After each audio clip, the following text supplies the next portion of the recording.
ꯑꯍꯥꯟꯕ ꯃꯛꯇꯗ ꯃꯌꯥꯝ ꯄꯨꯝꯅꯃꯛꯄꯨ ꯑꯩꯍꯥꯛꯅ ꯏꯕꯣꯝ ꯑꯣꯏꯅ ꯈꯣꯏꯔꯝꯖꯔꯤ ꯑꯩꯍꯥꯛꯀꯤ ꯃꯤꯡ ꯗꯌꯥ ꯇꯧꯔꯦꯝ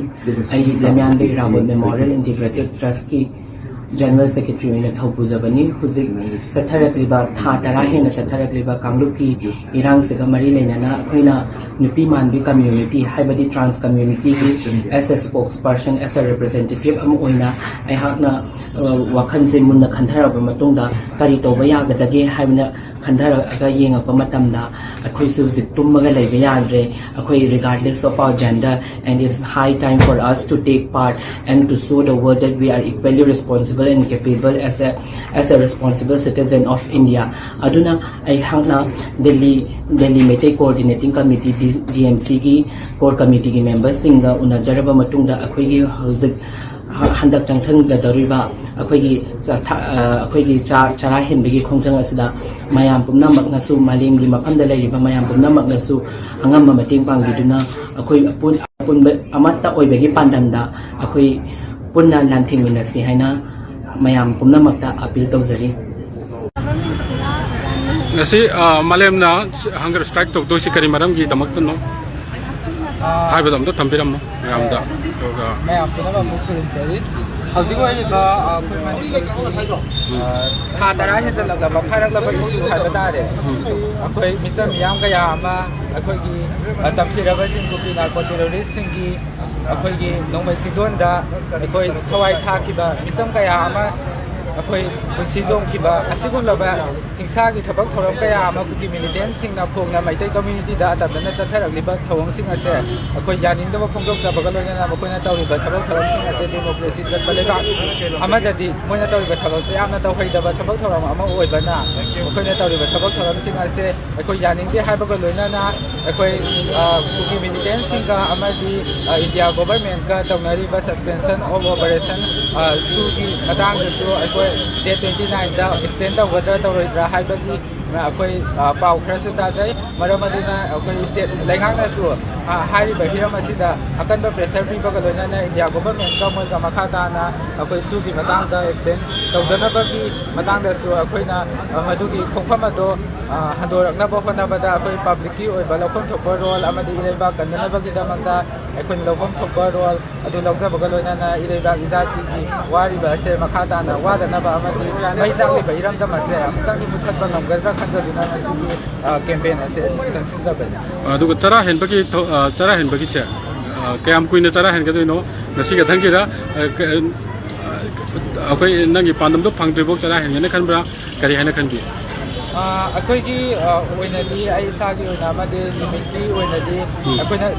taliba ni ma se phangdri phau ba ngasi phongjang se makha ta na dumak chathagani maru oina miyam na pam li ba di akhoi nihan mi pun sabang sa thaba mani ko datang du laita ba hanjala bani aduna datang du laita ba hanjala ba ai se le ba su sing asu asa wa mara mama oi ra datang du laita ba se hanjala ba ngam da ba ki ba mama oi bani na ai ko na ta li ba ti ma se phang ji phau ba di ko makha ta na du mak sang sin du ni ha ba no ta ga cheri inau ki pandam success oi ba oi chanu aduga mayam gi ju support to biro mayam gi support to biro lakuna ngasi tawri ba si now cái mình ngắm ta hay view ba bây giờ một cái live lắc chạy kari ba ano malim punga kari hai đi limit ke kari to wo ku bi ba akoi kari hai mana bi ta ki sa kaya maroi da atai di ba ni tam ta kan ya maram di akoi nong mai ka president ba ha ba ke de phan da do ba se aduna nong mai ka ba aduna ka do ba kam se akoi da kan ta wa ya ni ya ko ba ke ko ta le ni na no ka phan da se song ki mingam ta hai bi ro ba ai mi Mexico ado limit ta kari to bu ba limit ta kari to bu ku le ge kari pam pa bi sum la ko ne ba support to la ko ka mo ne ba puru ba se ta jana ba ko ya ko bi oi ayam koi kinau ko support to ba la pi ba mi mayam sing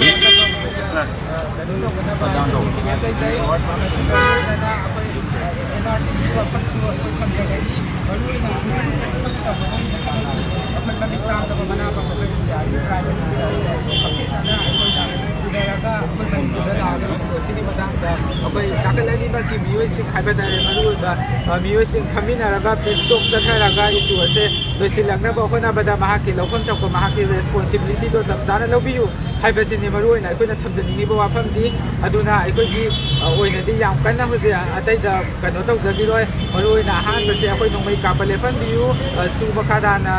ꯀꯩꯅꯣ ꯇꯧꯕꯤꯒꯅꯨ extend ꯇꯧꯕꯤꯒꯅꯨ ꯈꯨꯗꯛꯇꯒꯤꯁꯨ ꯍꯟꯗꯣꯛꯄꯤꯌꯨ ꯂꯣꯏꯅꯅ ꯑꯩꯈꯣꯏ ꯅꯥ ꯄꯪꯂꯕ ꯏꯟꯗꯤꯌꯥꯒꯤ prime ꯃꯤꯅꯤꯁꯇꯔꯁꯦ ꯑꯃꯨꯛꯇꯪꯗꯤ ꯃꯤꯀꯞ ꯊꯣꯛꯄꯤꯔꯛꯑꯦ ꯍꯥꯏꯔꯀꯥꯟꯗꯀꯣ ꯑꯩꯈꯣꯏ ꯃꯅꯤꯄꯨꯔꯁꯦ ꯏꯟꯗꯤꯌꯥꯒꯤ ꯃꯅꯨꯡꯗ ꯇꯤꯜꯂꯤꯕ ꯑꯗꯨꯒꯨꯝꯂꯕ ꯁ꯭ꯇꯦꯠ ꯑꯃ ꯑꯣꯏꯕꯅꯤꯅ ꯑꯩꯈꯣꯏꯒꯤ ꯏꯟꯗꯤꯌꯥꯒꯤ ꯁꯤꯇꯤꯖꯦꯟ ꯑꯃ ꯑꯣꯏꯅ ꯑꯩꯈꯣꯏꯅ ꯂꯥꯎꯔꯤꯕ ꯈꯣꯜꯂꯥꯎꯁꯦ ꯃꯍꯥꯛꯅ ꯇꯥꯕꯤꯔꯛꯑꯦ ꯍꯥꯏꯔꯀꯥꯟꯗ ꯃꯅꯤꯄꯨꯔꯒꯤ ꯏꯁꯨ ꯑꯁꯦ ꯁꯣꯏꯗꯅ ꯂꯣꯏꯁꯤꯜꯂꯛꯀꯅꯤ ꯍꯥꯏꯕꯒꯤꯁꯨ ꯑꯩꯈꯣꯏ ꯊꯥꯖꯕ ꯂꯩꯖꯩ ꯑꯗꯨꯒ ꯍꯧꯖꯤꯛ ꯑꯁꯦ ꯑꯩꯈꯣꯏꯒ मागा उननबगी लिंक से अखोइना कनो तौबा ngamdragasu अखोइना तौजरिबा चंगसिनजरिबा खोंजांग असे अखोइ मणिपुर की एमपी सिंह दिल्ली दा लेबिरिबा सिंगनासु पाउ से ताबीरा मगनी हाइबगी थाजबा अखोइना लेजै अदुना अखोइना नसासिंग तौजरिबा थबक थरमसिंग असिदा बयान हजिक अखोइना लैबसी बुरारी पुलिस स्टेशन दनी अदुगा हजिक मयामसी मरोइना पुलिसना ngasai as faculty da Lamyanba Hijam Irawat Memorial Foundation Trust na gi president na haji ma mamang kanu da leiri aduga akoi gi chara henbagi kongjeng asi haji burari gi leibu police station da adum chathari adubu ngasai as faculty da protest haibidi akoi hunger strike tawbo dugi madurgi faraga Morris Nagar police station na haiba burari police station se ida puraga lakuni adubu pung tara muk taba adaida gi haiba tare moi police na mokoi thado ge aduga noi hospital si thado ga chalu haiba wafam si hairakpani aduda maroin hauji jiksa heliba malem na ai mafam se is the police station si dum chara hen basi akoi continue tawgani makha chathagani aduna yumda halloi aduga mafam si laini haidna leibadagi akoi gi Delhi Meetei Coordinating Committee gi thaububa singna hajik haiba police station manung saisida moina phamba mama piraga akoi asida leiri mang masamaksu leiri aduga DMCC ge akoi gi thaububa mayamna akoi mathanda leibadi yatabani na akoi gi solidarity gi damakta adu mahki manakta phammaga akoi mayam si leiri aduna mahakna Delhi is the Manipur de yamna pendana aidi hojik laiba film says da Manipur da laiba awaba mayam sing asi imaibel sing Jason sing ab kayamana akoi bungupa kyana makhut thoi hapakanda thoi kubakta hapakanda akoi gi shanti prokna ba amadi hojik laiba kuki singna kuki lalobu singna kholai thaktana Meitei kayama halaiba sing asidagi kananabagi damakta amadi tungdu leitaba peaceful oiba punsi ma hingnanabagi damakta amadi sarkana maroina government of India na koi lan asi usanadaba mongda leiba aduga yamaba 60,000 70,000 na leiba security forces mayam sing asida phajana command tawraga akoi gi violent tawriba kuki khulai paiba sing aduga anybody mokoi sing adugi mathakta action lawra kanda akoi gi peaceful oiba punsi ma lakna bagi thaurang thoksil aduga madugi action plan ado sungtau tawrukta na mam ore kanda malemna haiba Manipur dagi sida Delhi sida la kanda prime minister gi mana kong yowna ba aduga prime minister masamaksu Manipur da lakna bagi damakta ai kayum bakhar tawrage aduna ai chara helagi haiduna ngasi dagi haiba chara henbagi kanwasi hawpani aduga chara henba sida makha na police station da dum akoi makha na sara hingi haibuni aduga main oina akoi gi taliba demand haibu taragadi akoi suspension of operation si na maram oirakanda akoi gi security forces maroina ꯑꯩꯈꯣꯏꯒꯤ paramilitary forces ꯃꯌꯥꯝꯁꯤꯡ ꯑꯁꯤꯅ ꯍꯥꯏꯔꯤꯕ ꯀꯩꯅꯣꯗꯒꯤ ꯑꯩꯈꯣꯏꯒꯤ ꯀꯨꯀꯤ ꯂꯥꯂꯧꯕꯁꯤꯡ ꯑꯁꯤꯒꯤ ꯃꯊꯛꯇ action ꯂꯧꯕ ꯉꯝꯗꯕ ꯑꯗꯨꯒ ꯂꯩꯔꯤꯕ ꯃꯔꯝ ꯑꯁꯤꯅ ꯃꯔꯝ ꯑꯣꯏꯔꯀꯥꯟꯗ ꯌꯥꯝꯅ ꯇꯤꯡꯊꯣꯛꯅ ꯑꯩꯈꯣꯏꯒꯤ ꯂꯩꯕꯥꯛꯀꯤ ꯇꯧꯐꯝ ꯊꯣꯛꯄ ꯊꯧꯗꯥꯡ ꯑꯗꯨ ꯇꯧꯕ ꯉꯝꯗꯕꯅ ꯃꯔꯝ ꯑꯣꯏꯔꯀꯥꯟꯗ ꯊꯥ 9 ꯑꯁꯤꯗ ꯑꯇꯠ ꯑꯈꯝ ꯂꯩꯇꯅ ꯑꯩꯈꯣꯏꯒꯤ ꯑꯃꯨꯛ ꯂꯥꯟ ꯇꯧꯁꯤꯜꯂꯛꯄ ꯑꯗꯨꯒ ꯑꯩꯈꯣꯏ ꯑꯃꯨꯛ ꯍꯟꯅ ꯍꯟꯖꯤꯟꯅ ꯃꯐꯝ ꯈꯨꯗꯤꯡꯃꯛꯇ ꯑꯩꯈꯣꯏꯒꯤ ꯃꯤꯆꯝ ꯄ꯭ꯔꯖꯥꯁꯤꯡꯒꯤ ꯃꯊꯛꯇ ꯂꯥꯟꯗꯥꯁꯜꯂꯛꯄ ꯂꯣꯏꯅꯅ ꯍꯧꯖꯤꯛꯁꯨ ꯁꯨꯒꯅꯨꯒꯤ ꯃꯐꯝ ꯀꯌꯥꯗ ꯀꯨꯀꯤ ꯂꯥꯂꯧꯕꯁꯤꯡꯅ ꯑꯇꯞ ꯑꯈꯝ ꯂꯩꯇꯅ ꯑꯩꯈꯣꯏ ꯂꯥꯟꯗꯥꯁꯜꯂꯛꯏ ꯑꯗꯨꯒꯤ ꯃꯃꯥꯡꯗꯁꯨ ꯃꯣꯔꯦꯗ ꯄꯨꯂꯤꯁ ꯁ꯭ꯇꯦꯁꯟꯗ ꯑꯩꯈꯣꯏꯒꯤ ꯈꯨꯠꯂꯥꯏ ꯄꯥꯏꯕꯁꯤꯡꯅ ꯃꯥꯏꯀꯩ ꯈꯨꯗꯤꯡꯃꯛꯇꯒꯤ ꯈꯨꯠꯂꯥꯏ ꯊꯥꯖꯤꯜꯂꯛꯄ ꯃꯌꯥꯝꯁꯤꯡ ꯑꯗꯨꯒ ꯂꯣꯏꯅꯅ ꯑꯁꯥꯝ ꯔꯥꯏꯐꯜ ꯁꯦꯀ꯭ꯌꯨꯔꯤꯇꯤ ꯐꯣꯔꯁꯦꯁꯁꯤꯡꯅ ꯑꯗꯨꯒꯨꯝꯂꯕ ꯁ꯭ꯇꯦꯠ ꯄꯨꯂꯤꯁ ꯐꯣꯔꯁꯦꯁꯇ ꯑꯦꯇꯦꯛ ꯇꯧꯔꯤꯕ ꯀꯨꯀꯤ ꯂꯥꯂꯧꯕꯁꯤꯡ ꯑꯗꯨꯒꯤ ꯃꯊꯛꯇ ꯅꯣꯡꯃꯩ ꯃꯔꯨ ꯀꯥꯞꯇꯅ ꯃꯈꯣꯏꯒꯤ ꯇꯧꯐꯝ ꯊꯣꯛꯄ ꯊꯕꯛ ꯇꯧꯗꯕ ꯃꯌꯥꯝꯁꯤꯡ ꯑꯁꯤ ꯗꯒꯤ ꯄꯦꯜꯂꯛꯇꯕ ꯑꯃꯗꯤ ꯑꯩꯈꯣꯏꯒꯤ ꯁꯥꯡꯂꯕ ꯃꯇꯝꯁꯤꯒꯤ ꯃꯅꯨꯡꯗ ꯅꯣꯡꯃ ꯀꯥꯡꯗꯅ ꯑꯩꯈꯣꯏ ꯂꯧꯃꯤ ꯄ꯭ꯔꯖꯥ ꯃꯌꯥꯝ ꯑꯃ ꯑꯩꯈꯣꯏꯒꯤ ꯍꯥꯠꯄ ꯇꯨꯞꯄ ꯇꯧꯔꯛꯏꯕꯁꯤꯡ ꯑꯁꯤꯒꯤ ꯄꯦꯜꯂꯛꯇꯕꯗꯨꯅ ꯃꯔꯝ ꯑꯣꯏꯔꯀꯥꯟꯗ ꯃꯥꯂꯦꯝꯅ ꯑꯩꯈꯣꯏꯒꯤ ꯃꯍꯥꯛ ꯃꯁꯥꯃꯛ ꯗꯦꯜꯂꯤꯁꯤꯗ ꯂꯥꯛꯑꯀꯥꯟꯗ ꯆꯔꯥ ꯍꯦꯟꯕꯒꯤ ꯈꯣꯡꯖꯪꯁꯤ ꯆꯪꯁꯤꯜꯂꯛꯄꯅꯤ ꯑꯗꯨꯒ ꯀꯔꯤꯒꯨꯝꯕ ꯈꯔꯗꯤ ꯇꯧꯔꯒꯦ ꯏꯃꯥ ꯂꯩꯕꯥꯛꯀꯤꯗꯃꯛꯇ ꯑꯗꯨꯒ ꯏꯃꯥ ꯏꯕꯦꯜꯁꯤꯡꯅ ꯋꯥꯔꯤꯕꯁꯤꯡꯁꯤ ꯑꯩꯅ ꯃꯍꯨꯠ ꯁꯤꯜꯂꯀꯥꯟꯗ ꯃꯈꯣꯏꯒꯤ ꯋꯥꯔꯤꯕꯁꯤꯡ ꯑꯁꯤ ꯈꯔꯗꯁꯨ ꯐꯅꯤ ꯍꯥꯏꯕꯒꯤ ꯋꯥꯈꯜꯂꯣꯟꯗ ꯐꯍꯜꯂꯒꯦ ꯑꯗꯨꯒ ꯐꯅꯅꯕꯒꯤꯗꯃꯛꯇ ꯍꯣꯠꯅꯒꯅꯤ ꯍꯥꯏꯕꯒꯤ ꯋꯥꯈꯜꯂꯣꯟꯗꯨꯗ ꯍꯥꯏꯔꯤꯕ ꯑꯩꯈꯣꯏꯒꯤ ꯆꯔꯥ ꯍꯦꯟꯕꯒꯤ ꯈꯣꯡꯖꯪꯁꯤ ꯉꯁꯤꯗꯒꯤ ꯍꯧꯔꯛꯅ ꯆꯪꯉꯛꯄꯅꯤ ꯑꯗꯨꯕꯨ ꯄꯨꯂꯤꯁꯅ ꯃꯥꯁꯤ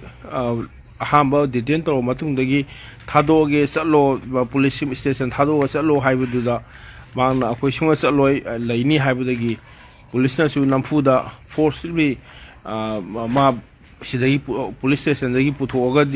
ꯄꯨꯊꯣꯛꯍꯟꯗ꯭ꯔꯦ ꯑꯗꯨꯅ ꯃꯐꯝ ꯃꯆꯥꯁꯤꯗꯩꯁꯤꯗ ꯏꯪꯈ꯭ꯔꯕ ꯗꯦꯜꯂꯤꯒꯤ ꯑꯁꯤꯒꯨꯝꯕ ꯀꯩꯅꯣꯁꯤꯗꯩꯁꯤꯗ ꯑꯍꯤꯡ ꯑꯁꯤꯗ ꯃꯥ ꯐꯝꯃꯀꯥꯟꯗ ꯁꯤꯒꯤ ꯆꯔꯥ ꯍꯦꯟꯕꯒꯤ ꯈꯣꯡꯖꯪ ꯑꯁꯤ ꯑꯗꯨꯝ ꯃꯈꯥ ꯆꯠꯊꯔꯤ ꯍꯥꯏꯕꯁꯤꯅꯤ ꯑꯗꯨꯅ ꯍꯌꯦꯡꯁꯤ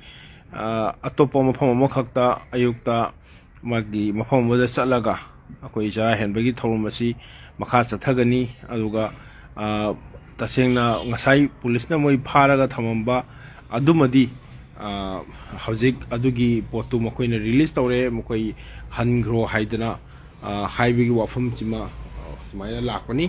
मसिनी आइना मयामदा अखोइदा खंगनिंगबसे अदुगा दिल्लीदा लैरिबा मयाम सिंगसु अखोइगी इसिनसिना मणिपुरदगी लागा मफम सेइसदा अखोइना सस्पेंशन ऑपरेशन लोशल्लो अदुगा मरोइना हजिक असेंबली तांग कुन निपान के फमइबा असेइसदा मियाम के ओइबा म्यूसिंग असिना चपचाबा मदुगी वारेप अदु लौरगा अखोइगी सेंट्रल गवर्नमेंट दा तकनगदौनी अदुगा मसिगी ख्वाइदगी मरुइबा इशू ओरिबा सस्पेंशन ऑफ ऑपरेशन से मसिदी लौथोक्तुब सिंगा यारोय मसिगी मरुमदा तौरिबा महाभारत सानरिबा मसिगी मरुमदा तौरिबा मयाम सिंग असिना मरुम ओयकांदा मैदै सिंगना याम अखोइ फिबम असि खरा वान लैबा फिबमदा लैबनी अदुगा कुकी लालौबु सिंगना मखोइगा नकनरिबा